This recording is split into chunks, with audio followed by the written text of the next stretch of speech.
warahmatullahi wabarakatuh. Perkenalkan, nama saya Anggita Dewi Sekar Ayu. Saya delegasi dari Pondok Pesantren Salafi Syafi'iyah Nurul Qadim, Sorong, Papua Barat.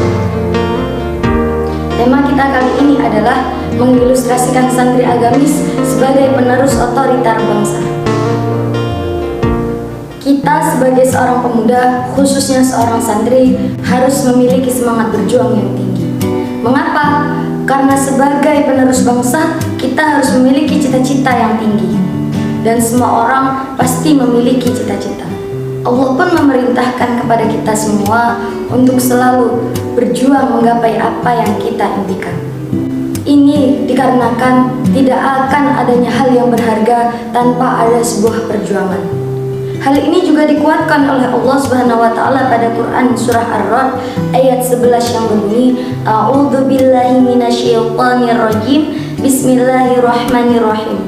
Innallaha la yughayyiru ma biqaumin hatta yughayyiru ma bi anfusihim. Shadaqallahul azim. Yang artinya sesungguhnya Allah tidak akan mengubah keadaan suatu kaum apabila pada kaum tersebut tidak mengubah apa yang ada pada diri mereka sendiri. Dari ayat tersebut, kita bisa mengambil kesimpulan dan tidak akan tercapai impian-impian kita tanpa adanya sebuah pengorbanan juga perjuangan. Tak jarang dari kita, banyak sekali orang yang ingin menjadi seorang yang sukses, tapi belum mengerti apa itu kunci kesuksesan sendiri. Kita bisa mengambil hikmah dari kisah hidup Nabi Muhammad SAW. Beliau pernah berisra mi'raj dengan jangka waktu yang cukup sebentar. Jika kita pikirkan menggunakan pikiran kita, mungkin itu bukanlah kejadian yang masuk akal. Tapi bagaimana hal ini bisa terjadi? Kita ambil satu gambaran dari seekor kucing yang ingin pergi ke Makkah. Jika kucing itu berjalan kaki, bisa mengambil jangka waktu yang cukup panjang, sekitar setahun bahkan bisa lebih. Namun beda ceritanya lagi. Jika si kucing tadi itu dekat dengan majikannya, kemudian dibawalah ia menaiki pesawat, maka hanya dengan waktu 8 jam saja, ia sudah bisa sampai ke tempat tujuannya. Hal semacam ini bisa kita praktekkan kepada kehidupan kita sehari-hari. Jika kita ingin apa yang kita impikan dan cita-citakan itu tercapai, maka perdekatlah diri kita kepada Allah Subhanahu wa taala, Tuhan yang Maha Pencipta. Karena sesungguhnya seluruh kehidupan kita ada di dalam kendalinya. Intinya, kunci dari sebuah kesuksesan adalah berusaha, berdoa, dan sisanya kita serahkan kepada Allah Subhanahu wa taala. Sekarang kita gagal, tapi mungkin suatu saat nanti kesuksesan akan menjadi milik kita.